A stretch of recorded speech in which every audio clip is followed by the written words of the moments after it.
When Congress had its first ever Medicare for All hearing, quite frankly, we were very anxious about it because we knew that it was going to be set up to attack Medicare for All. You know, I don't know why we're doing this, but to keep people alive.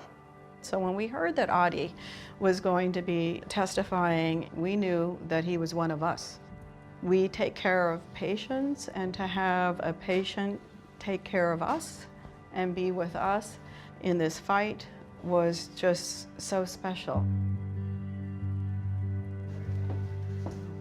Hello, Bonnie, Ady. welcome. Thank you. So good to see you. So really good to see you. I want to introduce Bonnie Castillo, the head of the National Nurses United, which is the premier organization in the country right now fighting for healthcare justice. Being a union nurse and a union activist, we have to fight. We're dealing with human lives, so we're compelled. We are not going to give up.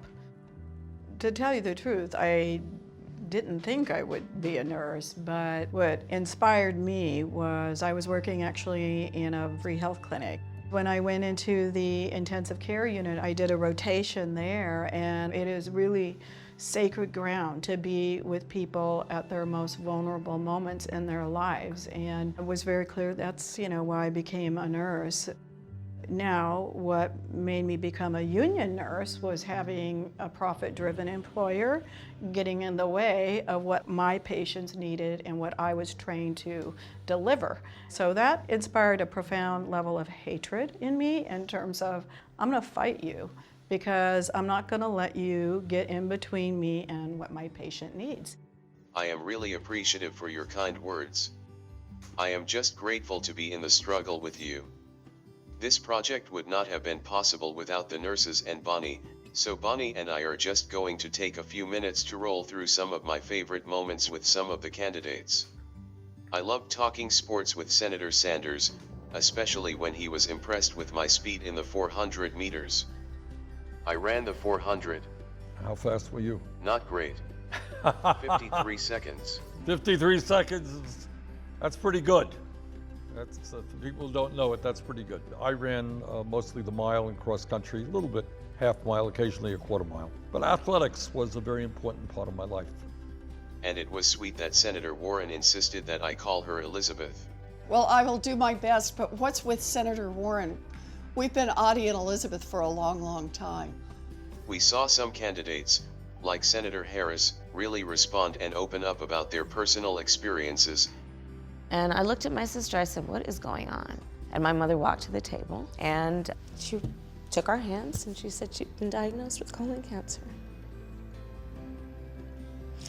That was one of the worst days of my life, truly. You know, Ady, I knew this was gonna happen. When Julian Castro was in here, Carl came running in and sat on my lap right as I was asking Secretary Castro how he hopes to be remembered.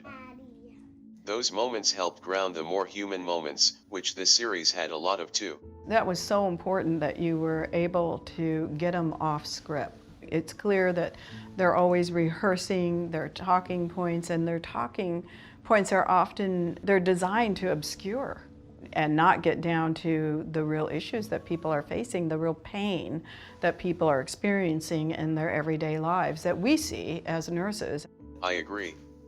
Stories are so powerful. It's why I thought another incredible moment was seeing stories from other people across the country struggling with health care. For example, one of your colleagues, Koki, and her son Matt, shared a really harrowing story with us. So I was like, how am I supposed to pay for an emergency room bill? If Matthew had had access to insulin when he was 19, 20, 21, it would have been much cheaper than him going into the hospital. I've been a nurse 41 years, and that's not what this country should be about. You know, for us with Koki, she sits on our Council of Presidents, and we didn't know the details of that story. So to see one of our sisters tell that story that was so painful, and we were all heartbroken, for her. But she knew that she had a story that needed to be told and heard, and that story would make a difference. That is right. At our most vulnerable and difficult moments, we should be able to connect and care for one another as human beings, not worry about reimbursement rates and deductibles. I did appreciate the depth of substance during some of these conversations. I loved arguing with Cory Booker on the merits of Medicare for all versus a public option. Yes.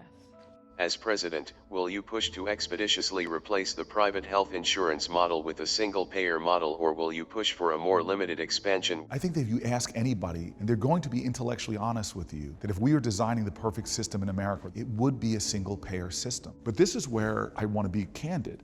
I'm not going to let perfect be the enemy of the good at a time that we need serious good. Pete Buttigieg and I had a similar exchange. Philosophically, I'm neutral. All I care about is that everybody get covered. And what excites me about the idea that I've put forward, as you know, Medicare for all who want it, is that it creates a public alternative. Bonnie, I will tell you, I have heard a lot from candidates who are a little bit on the fence about Medicare for all.